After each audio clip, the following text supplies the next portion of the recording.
Assalamualaikum warahmatullahi wabarakatuh. Terima kasih teman-teman masih setia di Rijaku Semaini Channel. Lanjut ke topik berikutnya adalah masih berhubungan dengan topik sebelumnya, berhubungan dengan gelombang elektromagnetik dan sistem saraf dan bagaimana cara kerjanya. Yang sebelumnya udah membahas nama-nama gelombang elektromagnetik, dan sekarang saya akan membahas ibadah khusus apa yang memperpanjang gelombang elektromagnetik. Jadi kalau gelombang elektromagnetik kita itu pendek, kita bisa merasakan tubuh kita itu mudah sakit, mudah depresi, suka mengeluh, banyak berpikir-pikir negatif. Jadi untuk membuat gelombang itu menjadi panjang, membuat hati itu menjadi tenang, ada ibadah-ibadah khusus yang bisa dilakukan untuk memperpanjang gelombang ini. Ini bisa dilakukan berdasarkan sharingnya Ustazah Dr. Aisyah Dahlan. Ini kalau saya lihat ini yang berhubungan dengan agama Islam. Mungkin agama lain juga bisa dengan semakin meningkatkan ibadahnya. Oke, kita masuk ya. Ibadah khusus apa yang berfungsi untuk memperpanjang gelombang elektromagnetik tadi? Yang pertama adalah ibadah-ibadah khusus itu berpengaruh pada panjangnya sinyal. Jadi semakin panjang sinyal kita, semakin sehat, hati kita semakin tenang, kedamai. Terus kita juga mempengaruhi orang-orang di sekitar kita, terutama ibu-ibu. Dia emosi ibu-ibu, energi ibu-ibu itu dia mempengaruhi emosi dan energi anak-anaknya. Kalau seorang ibu dia bisa bersikap sabar, tenang, bijaksana, maka anak-anaknya juga akan bersifat tenang, damai, bijaksana juga, dan suaminya juga akan tenang. Tapi kalau istrinya seorang pemarah, terus mudah mengeluh, terus dia tertekan, itu anak-anaknya juga mempunyai sifat dengan ibunya, dan keluarganya itu akan sering berantem, berisik itu loh, akan pokoknya tidak dinamis, tidak harmonis. Oke, ini jadi itulah fungsinya ibadah-ibadah khusus untuk memperpanjang sinyal itu. Terus yang pertama adalah puasa. Puasa itu bisa memperpanjang sinyal gelombang elektromagnetik pada manusia, pada diri kita ya, pada manusia. Jadi semakin panjang gelombang itu, maka pada saat kita puasa itu gelombang kita mendekatkan diri sama Allah.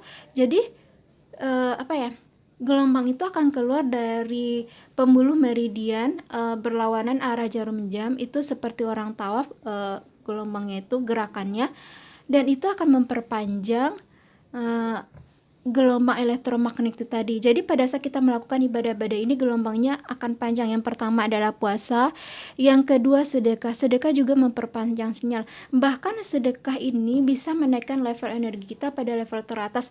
Saya udah sharing waktu itu level emosi kita dari lawamah, mutmainnah atau apa, ada 10 level emosi, 3, 4 gitu loh.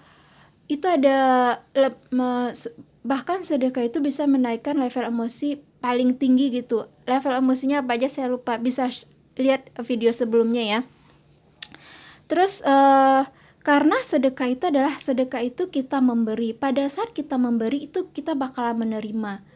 Jadi sesuai banget dengan ayat Al-Quran, dengan ceramah-ceramah Ustadz, dengan hadis segala macam.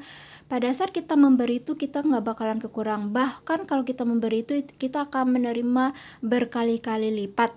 Jadi yin dan yang bisa juga dikenal dengan transmitter dan receiver. Pada saat kita mentransfer, kita akan menerima transmitter dan receiver. Terus tapi yang harus dipahami adalah pada saat kita habis sedekah nih, terus udah sedekah tuh kita berdoa, terus setelah berdoa kita mengeluh, maka yang terjadi adalah apa yang kita keluhkan itu. Jadi kalimat-kalimat terakhir itu yang akan terjadi. Jadi pentingnya bersikap positif setiap hari, berkata-kata positif, mengucapkan hal-hal yang positif, dan mendengarkan hal-hal yang positif. Karena apa? Kita mengatakan terus meresapi pesan-pesan itu jalan ke sistem saraf menjalankan seluruh tubuh. Di tubuh nanti dia dikeluarkan melalui pembuluh meridian, dipancarkan ke alam semesta dan balik lagi kepada tubuh kita. Jadi apa yang kita ucapkan, pikirkan, katakan, itu yang akan balik ke kita, teman-teman. Kemudian adalah sinyal di tubuh itu keluar terus per detik, tergantung apa yang diucapkan, dipikirkan, rasakan. Jadi hati-hati saat kita bertindak.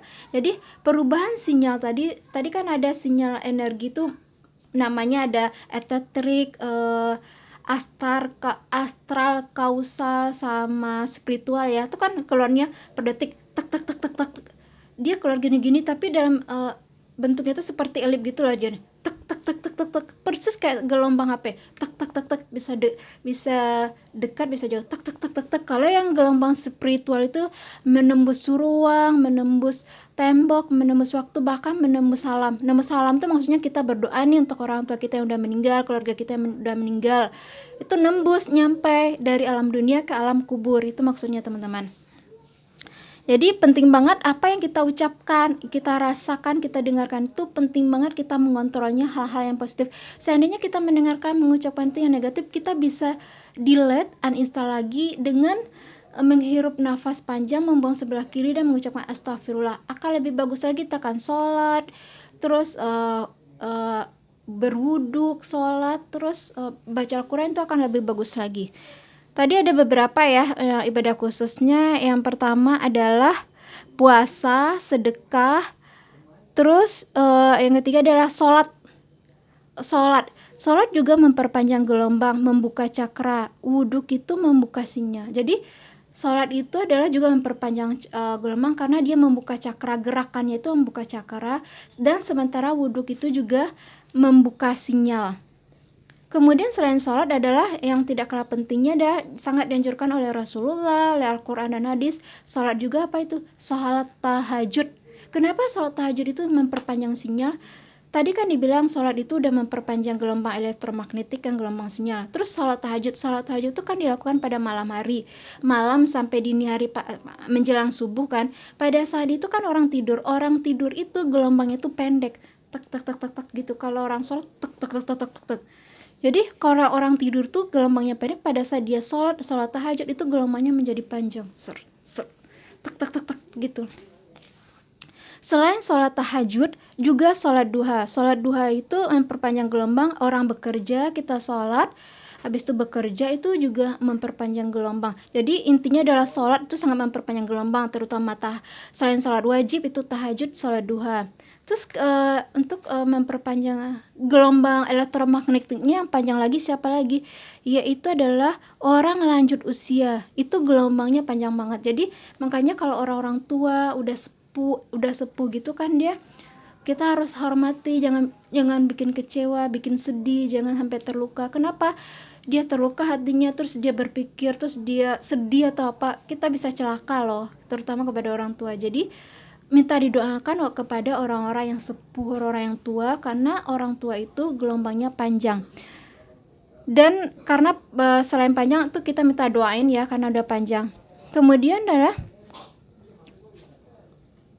selain orang tua, ada juga adalah frekuensi sinyal ibu dan anak. Terus gelombang ibu ini untuk anaknya itu nyatu gitu. Jadi kalau ibu berdoa kepada anaknya tuh tembus langit, tidak ada menghalangnya. Makanya kalau ibu tuh yang berkata harus kata yang baik-baik kepada anaknya gitu loh. Kalau dia berkata maki, sumpah serap, hal-hal negatif itu bakalan kejadian sama anaknya. Anggaplah dia marah, terus dia mengumpat ibu tuh, terus anaknya sengsara. Balik lagi kan, kalau kita melihat anak kita sengsara, hati seorang ibu, orang tua pasti dia akan sengsara juga kan. Maka kontrolnya ada di orang tua, di ibu. Jangan mengatakan seburuk-buruknya anak melakukan kesalahan, jangan pernah mengatakan hal-hal yang negatif, karena pada saat anak celaka yang lebih sengsara siapa? Orang tuanya, ibunya kan gitu loh. Itu perlunya kontrol. Udah orang tua, orang lanjut usia, terus ibu kepada anaknya, wanita hamil juga mempunyai panjang gelombang lebih panjang dibandingkan wanita tidak hamil. Orang hamil dilarang mengucapkan hal-hal buruk karena bisa langsung terbrokes ke alam semesta. Selain wanita hamil, orang tua, gelombang itu yang langsung klop itu adalah gelombang suami istri. Oke, suami istri. Terus makanya pada saat berhubungan intim itu sinyal gelombang itu lebih panjang. Kemudian adalah sebelumnya sudah membahas cakra ya, meridian. Kenapa dia dinamakan cakra? Karena ditemukan oleh dokter Caraka dari India, maka dinamakan cakra. Jadi cakra di tubuh manusia itu ada 360 kurang lebih, dan cakra utama itu ada 7. Terus gini teman-teman, kalau ada teman-teman bertanya boleh share di kolom komentar, atau yang sudah pernah mengalami share juga di kolom komentar, atau yang Anda berpendapat lain share juga di kolom komentar. Ketemu dengan video saya berikutnya. Assalamualaikum warahmatullahi wabarakatuh.